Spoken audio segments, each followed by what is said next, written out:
एक एमएलए बनता है, वो फिर एमएलसी बनता है, फिर राज्यसभा का सदस्य बनता है, और फिर वो जब वो लोकसभा का सदस्य बनता है तो 4 पेंशन लेता है। और आपसे कहा जाता है कि हम पेंशन नहीं देंगे, क्योंकि अंग्रेजी में 4 एडिटर बैठे हैं, वो आर्टिकल लिखते हैं कि गवर्नमेंट को ये बोझ नहीं उठाना चाहिए। वो पैसा जो सरकार आपके पेंशन में खर्च करती, वो पैसा किसको जाता है? 5 बड़े उद्योगपतियों को जाता है, जब उनका धंधा चौपट हो जाता है। तो सरकार जनता का टैक्स लेकर जनता का पालन पोषण ना करे और 4 उद्योगपति का धंधा डूब जाए तो उनको 5 लाख करोड़ दे और 2.5 लाख करोड़ आपके पेंशन पर खर्च ना करे। और कहा जाता है कि आप एनपीएस में निवेश करें। क्या हम और आप एक ही योग्यता रखते हैं? मान लीजिए कि मेरे पास 10,000 है और आपके पास भी 10,000 है, यहां पे 100 लोग हैं, सबके पास 10-10 हजार है। क्या सभी लोग बराबर क्षमता रखते हैं शेयर बाजार में निवेश कर अपने निवेश को बढ़ाने की? उनमें वो क्षमता है, दृष्टि है? मुझ में तो नहीं है, बहुत सारे लोगों में नहीं होगी। क्या उनको छोड़ा जा सकता है? इसलिए आपकी मेहनत की कमाई टूटती जा रही है और यह प्रक्रिया चली आ रही है लंबे समय से। इसी का नतीजा यह हुआ है कि हम आज इस मोड़ पर पहुंचे हैं कि हमारी अर्थव्यवस्था ठप हुई है, नौजवान बेरोजगार हो गया है। तो आपकी जो नौकरी है वो व्यापक आर्थिक नीतियों से जुड़ी हुई है। अगर आप इसको नहीं लाएंगे बहस के केंद्र में, इसे मुद्दा नहीं बनाएंगे, इस पर आप अपने आप को नहीं आजमाएंगे, तो मेरे दोस्तों, ये बीच बीच में मेरी 40,000 की नौकरी, मेरी 50,000 सदस्यों की नौकरी, इसको लेकर आप लड़ते रह जाओगे।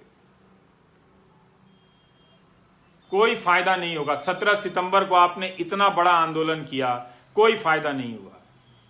आप मेरी बात को सुनो, मेरे बारे में जो अफवाहें फैला रहे हैं वो फैलाते रहें। आईटी सेल का यही काम है। उनको मालूम है कि मैं बुनियादी सवाल कर रहा हूं और ये वो सवाल है जो 2017 से उठाने के कारण मेरा मजाक उड़ाया जाता है, पर मैं जानता हूं कि ये गलत हो रहा है। इसका शिकार मैं भी हूं। अगर अर्थव्यवस्था नहीं बढ़ेगी तो मेरी भी कमाई नहीं बढ़ेगी। हम जैसे लोग जो ऊपर जा रहे हैं, नीचे सड़क के नीचे आ जाएंगे। और आपको तो जीवन में 10 साल या 5 साल के लिए ऊपर जाने का भी मौका नहीं मिलेगा। मुझे तो मिला भी, लेकिन मेरे जैसे बहुत कम लोग हैं और आप जैसे जो मुझसे ज्यादा काबिल हैं, आप लोगों को एक सिस्टम की नीतियों के तहत बर्बाद किया गया। आप समझिए इस बात को। आपको जिसका भी समर्थक रहना है बनिए, लेकिन रोजगार के सवाल पर जुनून पैदा कीजिए, धर्म के सवाल पर नहीं, जाति के सवाल पर नहीं, वरना आप बेरोजगारी के दौर से गुजरते हुए बुढ़ापे में जाएंगे और तब आपके लिए वो 1,000 रुपए सामाजिक सुरक्षा के लिए होंगे, जिसे प्रधानमंत्री ऐसे बताते हैं जैसे 1 करोड़ रुपए उनकी झोली में डाल दिया हो। अपना पेंशन बता दें विधायकों का या सांसदों का, उसकी तुलना में अब आप और हम रिटायर होंगे तो 5,000 रुपया पेंशन नहीं होगा हमारा। हम कैसे जिएंगे, ये हमारा सवाल है। ऐसा नहीं है कि सरकार के पास पैसा नहीं है। अगर सरकार 10-10 लाख करोड़ रुपए बड़े उद्योगपतियों के बेलआउट पे खर्च कर सकती है, जो संख्या में सिर्फ 10 होते हैं या 100 होते हैं, तो सारे सरकारी कर्मचारियों को सरकार पेंशन दे सकती है। आपने 20 साल का यह दौर बिना पेंशन का देख लिया। कई लोगों ने जो ग्रामीण डाक सेवा में काम करते हैं, उनके किसी एक बच्चा बाहर के देश में नौकरी करता था, उसने लिखा कि यह समस्या बहुत बड़ी है, हमारे पिताजी और उनके दोस्तों का की पेंशन नहीं आ रही है, आप उठाइए। ये 2018 की बात होगी या 19 की बात होगी। तो मैं इस विभाग को नहीं जानता था, तो उस लड़के ने कहा कि मैं न्यूजीलैंड या कहीं हूं तो मैं कमाकर अपने पिता को भेज देता हूं। पर उन्हें बहुत शर्मिंदगी होती है कि सरकारी नौकरी में 40 साल रहने के बाद भी बुनियादी जरूरतों के लिए बेटे पर निर्भर हैं।